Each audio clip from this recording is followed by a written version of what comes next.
Want to tell the people of Bangladesh that Israel will never attack Bangladesh because we know Bangladeshis, Shohu Shovaputi, are stronger than our missiles and Iron Dome.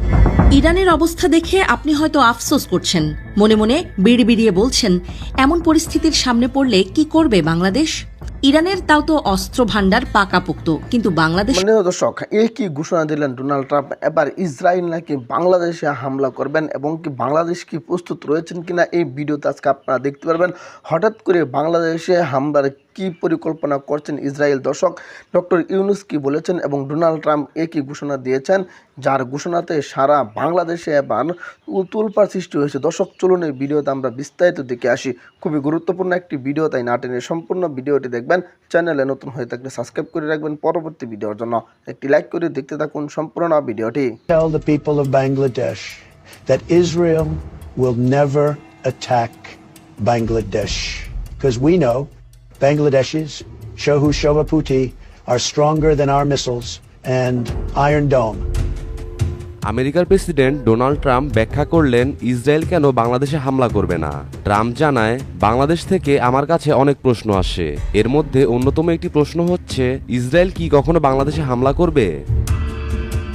উত্তরে Trump জানায়, বাংলাদেশের মানুষ খুবই সহজ সরল, কিন্তু এই দেশের মানুষ যুদ্ধ করার জন্য সবসময় প্রস্তুত থাকে। তারা যেভাবে ফ্যাসিস্ট সরকারের সাথে যুদ্ধ করেছে তা পুরো বিশ্ব দেখেছে। আমার মনে হয় ইসরায়েল যদি বাংলাদেশে হামলা করে বাংলাদেশও চুপ করে বসে থাকবে না। I want to tell the people of Bangladesh that Israel will never attack Bangladesh because we know Bangladeshis, Shohu Shovaputi, are stronger than our missiles and Iron Dome. সবশেষে ট্রাম্প জানায়, আমার মনে হয় ইসরায়েল কখনোই বাংলাদেশের উপর হামলা করবে না, কারণ আমরা জানি বাংলাদেশের সহসভাপতিরা ইসরায়েলের মিসাইল ও আয়রন ডোমের থেকেও বেশি শক্তিশালী।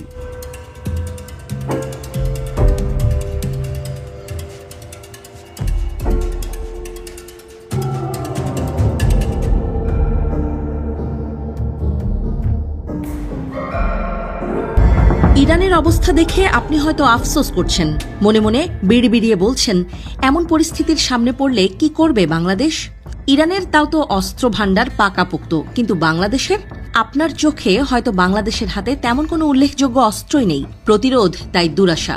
হতাশ হয়ে মাথার চুল টানতে টানতে হয়তো ভাবছেন, স্বাধীনতার 55 বছর কেটে গেল, তবুও বাংলাদেশ একটা নিজস্ব মিসাইল পর্যন্ত বানাতে পারল না একটা আধুনিক অস্ত্র। আপনার আবেগী মন আর সরল মাথার সহজ প্রশ্নে হয়তো এগুলো করা যেত, চাইলে কিছু একটা করতেও পারত বাংলাদেশ। তবে ঠিক সেই জায়গায় দাঁড়িয়েই প্রশ্ন, বাংলাদেশের ভান্ডারে কারি অস্ত্র থাকলেও কি আদৌ কোনো লাভ হতো? ধরে নিন, মার্কিন MQ-9 রিপার থেকে বাইরাক্তার ড্রোন, টমাহক থেকে কিনজাল মিসাইল, দু একটা মাদার অফ অল বম্ব কিংবা ফাদার অফ অল বম্বও আছে বাংলাদেশের সমরাস্ত্রের ভান্ডারে। এবার ভাবেন, তাতেও আদৌ লাভ হতো কি?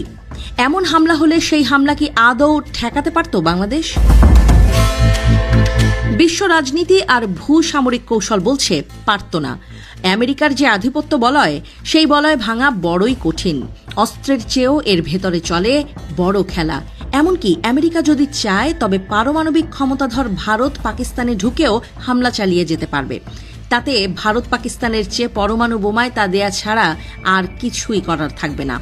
পরমাণু শক্তিধর পাকিস্তানের অ্যাবোটাবাদে ঢুকে ওসামা বিন লাদেনকে হত্যা করে গেছে আমেরিকার নেভি সিল। ইসলামাবাদকে জানানোর দরকারও মনে করেনি। আপনি হয়তো ভাবছেন পাকিস্তান এই ঘটনা টের পায়নি তখন। আসলে ব্যাপারটা উল্টো। পাকিস্তানকে টের পেয়ে টের না